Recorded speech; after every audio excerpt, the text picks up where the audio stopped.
center stage.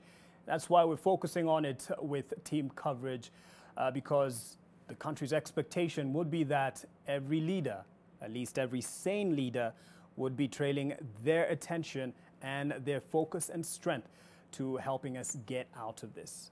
But this is where we are at, and it's squabbles in the leadership. And now we can get to our team coverage and just turn to Brenda Wanga's first attention, where we are looking at the proper timing here of the politicians.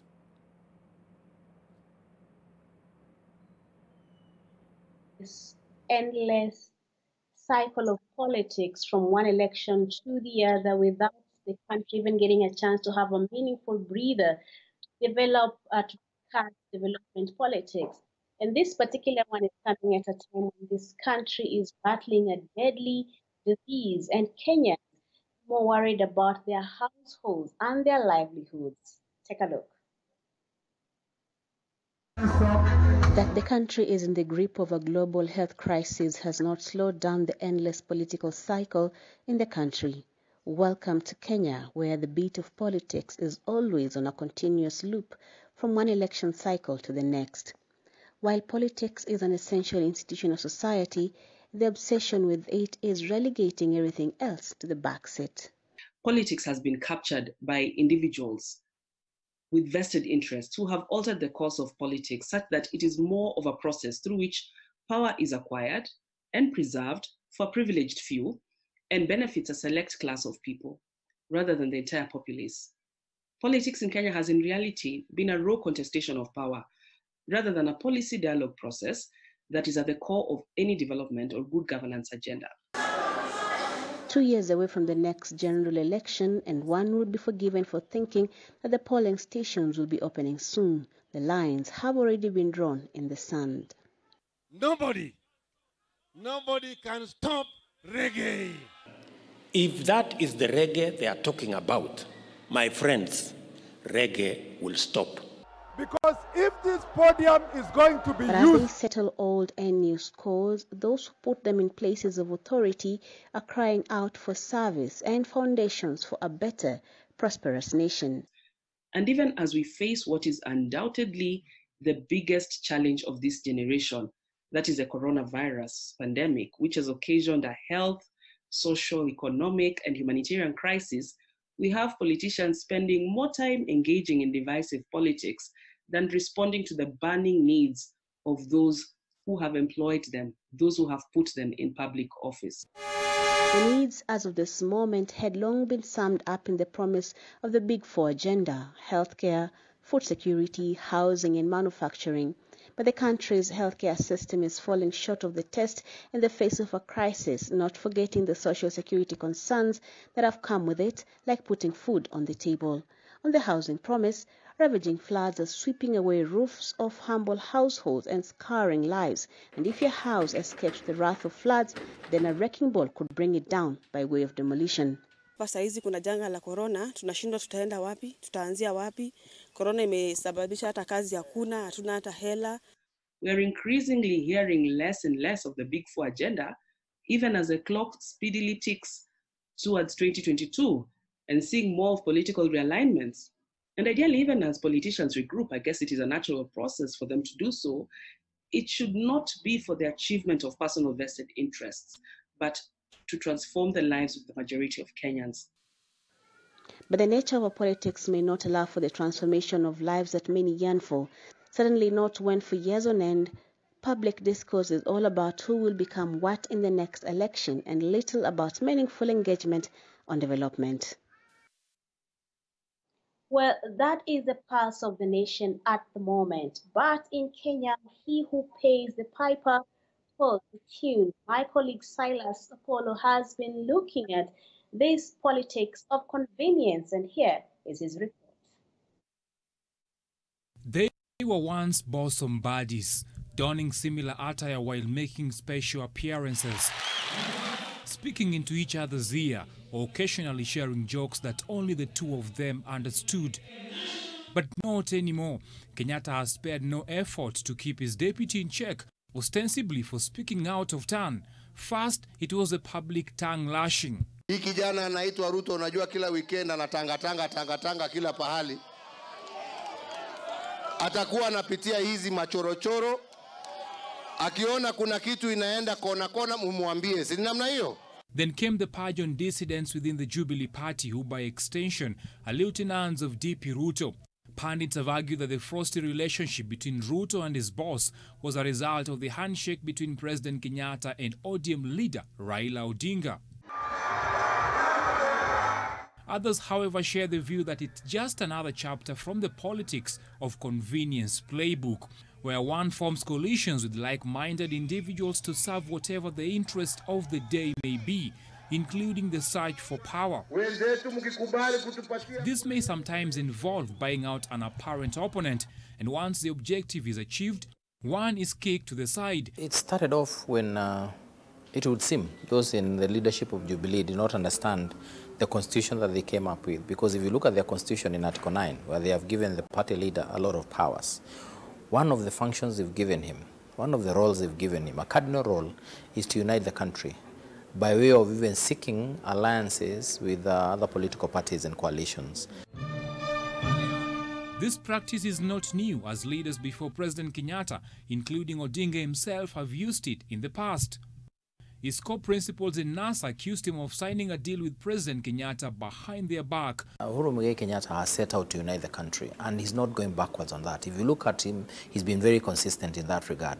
The first thing that Ruto must accept is that is going to happen, and he should support the boss to unite the country. Both Kenyatta and Odinga have expressed their unwavering support for the Building Bridges initiative that could possibly lead to a referendum that could see changes to the architecture of power at the top.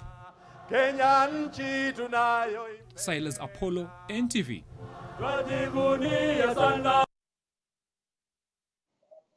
Well, talking about politics of convenience, this isn't entirely a strange thing for Kenyan politics. It's almost like it's ingrained in our DNA, Mark, isn't it? Unfortunately so, Brenda Wanga. History is repeating itself. And just to be clear, with what we're just about to illustrate, going down the memory lane, it's not enlisting all the vice presidents and, of course, that have been in the history of Kenya, but those who have shown the example or bad example of how presidents have mistreated their vice presidents and now to the deputy president. So the first things first, we look at the founding president, Jomo Kenyatta. And as vice president, Jaramogi Oginga Odinga did not agree with Jomo Kenyatta ideologically. And Kenyatta was in favor of approaching the United States and the Western Bloc for closer ties, while Odinga had called for closer ties with the People's Republic of China and the Soviet Union. Now, this eventually led to Odinga resigning as a vice president. He went on to pursue his political career by forming the Kenya People's Union. Now, turning to another term in office that was characterized by the same play that we are seeing right now, and that is with George Saitoti, the late, as the vice president. Now, he was the sixth vice president and the longest serving, that is 13 years, because there were, you'd call it 2 terms because there was a break in between, and this was from August the 31st, 2002, and beg your pardon, we see how the crumble of the friendship between the two started. President Daniel Arap Moi fired Saitoti in a succession disagreement as he endorsed Uhuru Kenyatta. Saitoti went on to join the Rainbow Alliance, serving under President Mwai Kibaki's cabinet. He died, unfortunately, on the 10th of June 2012 in a helicopter crash in Ngong Forest area. There are no clear findings on what led to the fatal accident. Now, to another friendship, so we call it, and this was under Mwai Kibaki's leadership. And Kalonzo Musyoka became vice president in January 2008, a time of political crisis over a disputed election. The crisis led to a power-sharing agreement, as you can see here, where it led to the prime minister position being created, which Raila Odinga held between 17th April 2008 and 9th April 2013. A relationship fraught with division and complaints of sidelining from President Kibaki's side of the leadership. If you remember, Nusu Mkate, Nusu Kapet. Now, in the race for the 4th president of of Kenya, Raila Odinga, was joined by, among others, Kalonzo Musyoka under the Coalition for Reforms and Democracy CORD. And out of the disputed March 2013 election came the Jubilee leadership of Ruto, which is where we find ourselves. And yes, William Ruto, the first elected deputy President of the Republic of Kenya under the 2010 Constitution, but clearly, as seen, not the first to have trouble with his boss. Maybe the answer rests in the unresolved relationships that give a precedent to the next president on how to deal with his deputy. Maybe it is just a vice of the nature of the job of deputy as defined by law, where primarily the deputy president shall be the principal assistant of the president and shall deputize for the president in the execution of the president's functions, and as well as perform the functions or conferred by this constitution and any other functions of the president as the president may assign. Perhaps that's why it is the curse of number 2. And Olive Burrows also went into length of the instances where it's evident that the Mwananchi's view counts for very little, and that's in terms of who will be their leader. Take a listen. Every 5 years at the break of dawn, Kenyans are content to wait their turn for the return of having their say through the ballot. This democratic ideal often a culmination, at least in Kenya's case, of a protracted campaign period, which quintessentially presents an opportunity for the contenders to make their case, but the final word should come down from the electorate, shouldn't it? President Uhuru Kenyatta hata wachia hii nchi waizi. Tuko tayari kwa uchaguzi. Tuko tayari serikali ivunjwe. Tuko tayari kwenda kwa debe. We enjoy 80% of the support of Kenyans. Wakimwaga ugali, tunamwaga kitoweo. Or is the electoral process merely a formality? The electorate marionettes. Puppets dancing on the end of a string. Political leaders of a certain region may decide on a certain cause and decide that this is what is supposed to be done, and then they start whipping everyone else to want that cause.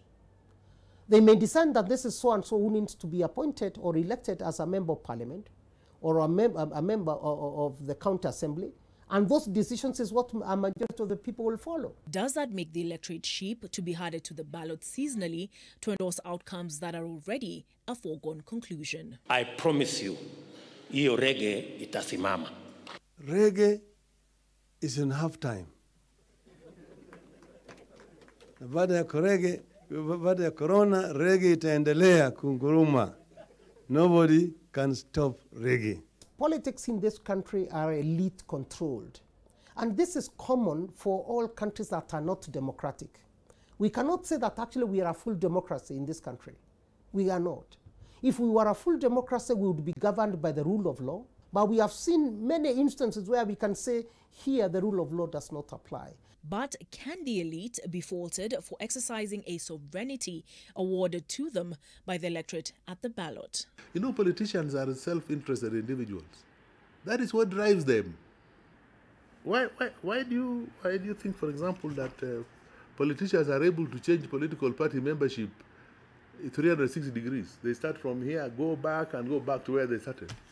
It's because they have no solid basis upon which they are put together.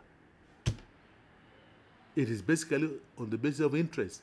The experts viewing the proclamations on the 2022 succession as an attempt to undermine the sovereignty of the electorate and sanctity of democratic processes. Rigging does not mean you rig the ballot. It does not mean you stuff the ballot. No. Rigging is about also how you mobilize people and people's ideas and rig them towards a certain end. The choices that people make and how you influence those choices is part of the rigging.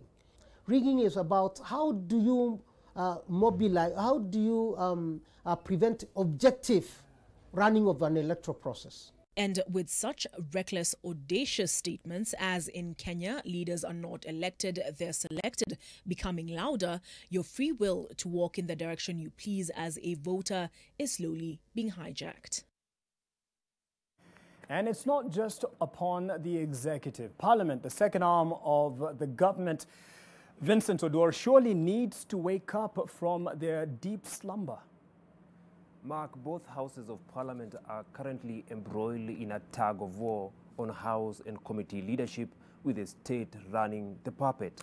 This is a house in which numerical strength works not for the people but their own masters. Take a look. The Kenyan parliament has come under sharp criticism for doing little to hold the executive to account, instead merely rubber stamping its decisions. With a weakened oversight role, the executive has always had its way on controversial government-sponsored bills and vetting of appointments, and in some cases, manipulation of audit reports. But even within both houses, loyalty is divided, not by party affiliation or on matters that concern the citizenry, but according to whoever pays the piper. So that if within the executive, the president and the deputy president don't see eye to eye, then the ripple effect is that parliament is immediately required to realign its position to match either side of the divide within the executive. You have parliament that has forgotten about separation of powers in the constitution. It still imagines that parliament is an extension of the executive. The handshake between President Uhuru Kenyatta and Raila Odinga has extremely weakened the oversight role of the House, putting minority leaders James Orengo and John Mbadi, who should be leading the role as opposition, on the spot. His ability to oversight the majority side, to oversight the executive, has been significantly weakened because he does not want to ruffle feathers. He does not want to antagonize his party leader that has declared that ODM is collaborating or cooperating with Jubilee. Then there is the vetting process, where members rubber stamp questionable appointments, their seeming lack of qualification notwithstanding. When the president has nominated someone, rarely do you find Parliament asserting itself and really interrogating the merits of the nominee to serve in those offices. In short, Parliament has been reduced to a rubber stamp, just to validate presidential appointments. But when it touches close to their heart, like remuneration, members have been known to coalesce in resounding unison, even in the face of crises as the COVID-19 pandemic, destructive floods, and general decline in livelihood among ordinary Kenyans. Politics of interest still dominate the House. There is a question of failed leadership on the part of the House leadership, the Speaker of the National Assembly, Justin Muturi, and the Speaker of the Senate, Ken Lusaka, the leader of minority in the Senate, Honorable James Orengo, the leader of majority, as he then was, Kipchumba Murkomen, and the leadership in the National Assembly, Honorable Duale for the majority, and John Mbadi for the minority. That is a shared problem that they have. The problem has turned the honorable chambers into a house of cards, where interests supersede the collective good of those who there put them. Vincent Odor, NTV. That is just the first part of team coverage tonight. There is still more. Mark? Vincent Odor, we've mentioned the House of Cards, and if people are keen on that, the Netflix series, someone might say the class of politics here is nowhere close to that acted series House of Cards on Netflix. Probably worth something. They should probably check it out and copy one or two things. I mean, our realities are different, but maybe something else we're failing at is the lack of ideologies in our politics. And our senior political affairs reporter, Kennedy Mureithi, will be telling us more about that after the break, as well as Bridget Sngana, the concerns of division from what's happening from the politicians. It's quite sad, really. We'll be back with that. Stay with us.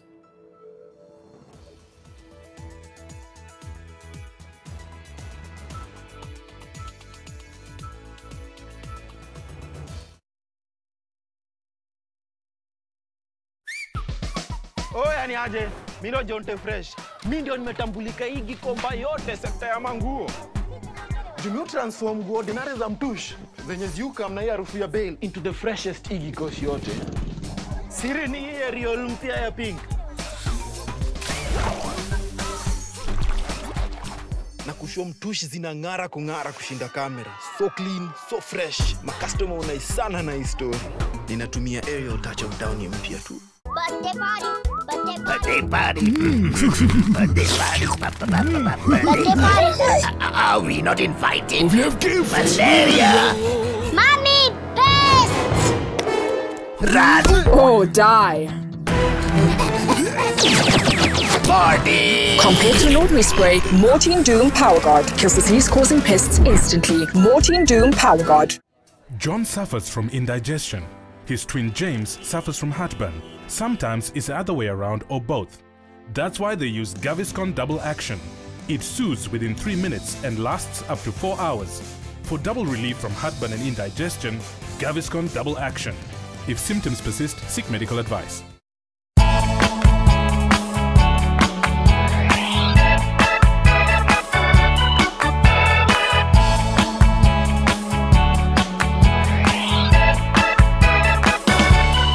Buy fresh mboga, vegetables, foodstuffs, meat products, bakery products, detergents, all clothing and footwear, books, board games, gym accessories, households and cookery online. Kindly visit tuskys.dpo.store to place an order and get delivered to your doorstep.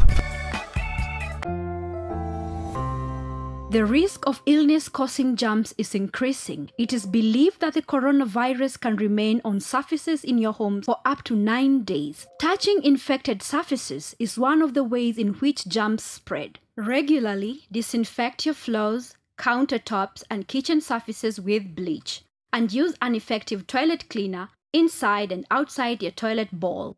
This message is brought to you by Medifacts, JIG, and HAPIC.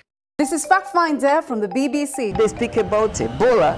You may see people there saying that it is a business from outside these countries. We'll tell you how misinformation is keeping Ebola patients away from clinics and driving the numbers of infection.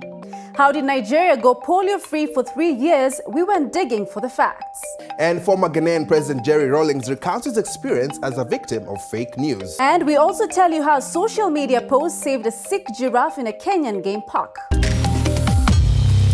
Invest in Amani Ridge, the place of peace. Luxury you can afford.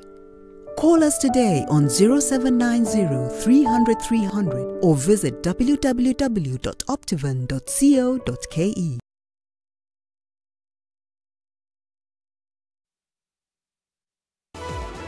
NTV Tonight with Mark Masai. I'm not actually alone on NTV team coverage. Welcome back on political landscape of our country. That's the focus. And next is our senior political affairs reporter, Kennedy Mureithi. Kennedy, it all starts right from the political parties that sponsor these leaders, doesn't it? Well, a very good evening to you, Mark. And that is a very important question that you've raised with regards to where it all starts. And one of the questions that has actually come up is the question of ideologies when it comes to political parties. And are these personal properties, what are really they? Do they even have any ideology? This is a story that I prepared earlier today, and probably we could watch and probably discuss after it. It is now like a hobby for politicians to create new vehicles when elections approach. The players have always been the same, just circulating around different fields that rarely aspire any values. Politicians are court poets, and they'll always try to create the impression that they are guided and propelled by the people to seek whatever alliance, to seek whatever seat. But what we know is that politicians work in their own selfish interests. As one once said, there are no permanent enemies in politics, just interests. It is those interests that have often determined how politicians coalesce, as best exemplified in the tiff between President Uhuru Kenyatta and his deputy, William Ruto. They are really working on this every day to flush the first wife of Uhuru Kenyatta in the name of William Ruto out of the president's bedroom. Once William Ruto will be out of Uhuru's bedroom. Raila Odinga will finish this government, will finish Uhuru Kenyatta. Analysts say there is nothing new under the sun to continue holding the two together in the Jubilee party, as both have divergent interests, thus the acrimonious turn of events. The deputy president did not read the signs of the times. I think the president had been uncomfortable for quite some time. When a president stands up and says, look at this young man called Ruto, yana tanga, you must sit back and reflect. The Uhuruto breakup has thrust to the fore queries over the running of political parties in the country, where whoever holds the stick calls the shots, and the rest have to toe the line or hit the highway. If you are the leader of a clique or a team of people or politicians who do not show any respect for your boss, and you are the deputy, then that is dangerous. If William Ruto will ever be president of Kenya, chances are will be after other successive elections, but not the 2022 elections, given by the direct intention and the evident schemes here being stage managed by Uhuru Kenyatta himself. In ODM, the second largest party, Raila Odinga's word is said to be low. Narok Senator Ledama Olekina can attest to this after being edged out of the County Public Accounts and Investments Committee despite being elected chairperson. James Orengo told me that he's following strict instructions from the party leader, that I should not be party to that committee. There are 69 registered political parties in the country, and many more could spring up as we approach the 2022. However, opinion is divided on whether they subscribe to any philosophical ideology, as many believe they are just vehicles of convenience. For many decades now, from the advent of multi-party politics in Kenya, we have seen a steady evolution of Kenya's democracy. Sadly, we have not seen corresponding evolution of political parties in Kenya. And that is why political parties in Kenya remain instruments for acquisition of power. The analysts hold a firm belief that DP Ruto may well be on his way out of Jubilee and the prospect of a new party not too far. He has a chance to dream again. He has a chance to plan again. He has a chance to reinvent himself. He has a chance to rebrand himself. In politics, retreating and strategizing has really never been a sign of cowardice. Our option number 1 is Jubilee, our option number 2 is Jubilee, our option number 3 is Jubilee. So we don't have any other party that we're looking at. We are not negotiating with any other party.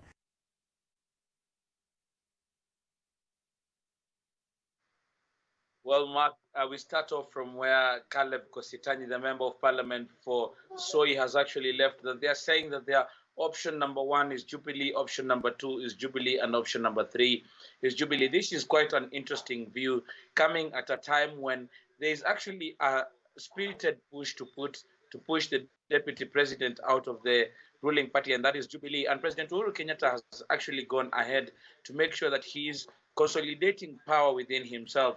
Some of the bites that we do not also put on air with regards to this political analyst is that they are saying that President Uhuru Kenyatta is now asserting his power as the Supremo in Jubilee and wants to be that person that they have always been asking.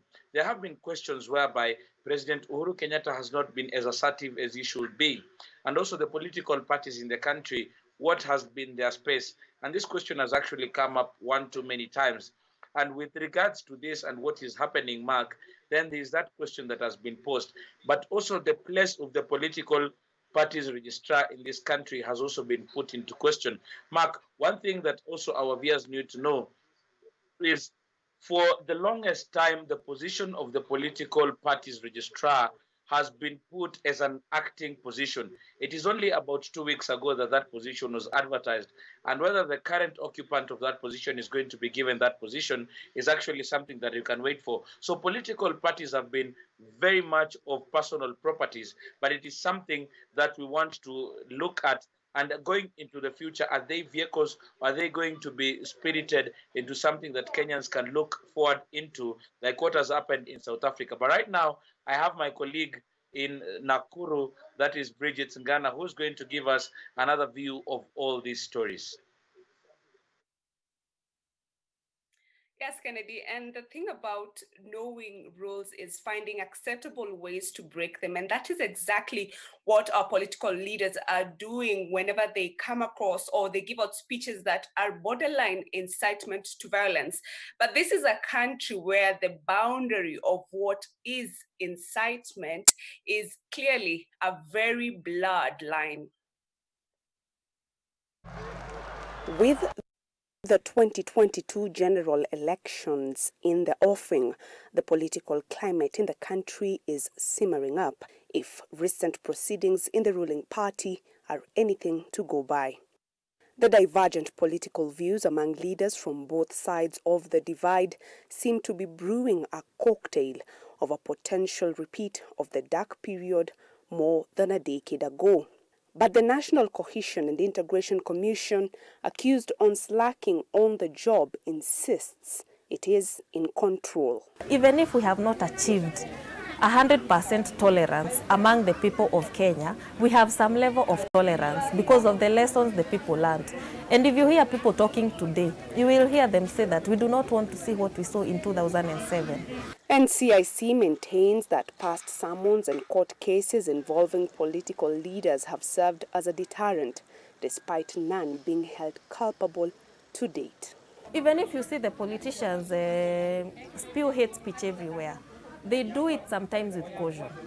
And they do it with the knowledge that there is a commission that will come after them for the violence or the conflict that they may incite people to. So the commission has ensured that Kenya is relatively peaceful. And that is the peace we are enjoying today, despite the little challenges that we face day in, day out. Even the people who fuel ethnicity and wrong tribalism, nobody has ever been taken anywhere. It has been people will say words and they will go to court and they will come out tomorrow and then they will repeat it again. And every time politician will come up with the word, I was misquoted. And they don't know even if you are misquoted, it burns a nation down. The church has once again gone silent while the political leaders whip up emotions with reckless talk and further widening the rift already existent in our state of union. The church should now wake up and start speaking. When we hear a tribe gathering somewhere to defend one of their own, a church should come up and say, no, we are not taking that. We want Kenya. We want people to speak about any leader as a leader of Kenya, not as a leader from a tribe or a part of the country, because this country is one. And as a church, when we missed that last time, we could not bring people together. NCIC is now proposing a review of the Evidence Act that would permit the admission of video evidence in court, in the hope that it will someday convict the leaders who sow seeds of discord among countrymen and women. We did seek the views of the Mwananchi across the country on their feeling about the current political climate in the country in this time of a global pandemic, and this is what they had to say.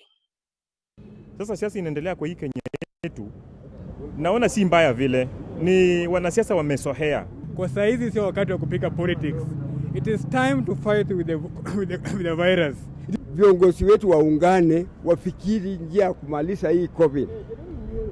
Sio kusema sijui nani ametoka wapi, sijui nani anatupa sisi.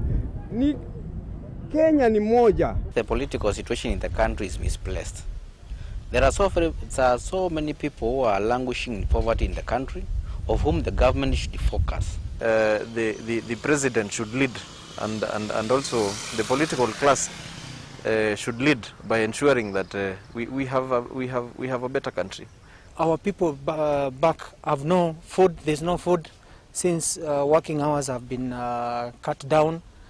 Some people have been laid off. They do not have money. Tunapitia mambo gumu sana, COVID-19 inatusumbua. So unapata inaleta mgawanyo sana kwanza. Sasa hatufai kuwa tunagawanya, yani sasa tunafaa kuwa tunashikana. Na kuna landslide, kuna magonjwa, kuna wengine wana ya kukura. So tunauliza, hii serikali itaanza kupigana, hata kama ni seneta wetu, ataanza kupigana na benye corona iko ama ataanza kupigana na landslide ama ataanza na kidure. Wananchi wanataka hiyo sabuni ya kuoga, wanataka maji, wanataka sanitizer, wanataka hata kitu ya kuweka kwa mdomo. As a person, I would also like to support and appreciate the efforts that the President has taken in streamlining the government work, because we've seen in the recent past that there's been a lot of politics, that every other day we are waking up to politics, but the move that the President has taken to streamline activities in the government and to streamline the government's work, that is something that we really commend, and we pray that the same continues. And lakini kwa hali ya siasa sasa hii tunaona tuendi mzuri. Kwa hiyo tulipoingia kwa siasa kulikuwa na mrengo ngapi? Mrengo mbili, 2 horses. Lakini sasa tukiangalia pale naona imegawanyika. Kwa hivyo hakuna usalama. Johnny Carson from US alituambia choices ina consequences. Alipotuambia tukiwa tutaweka Mheshimiwa Uhuru Kenyatta na Ruto tutakuwa na shida, na tumeona kama tuko na shida kweli.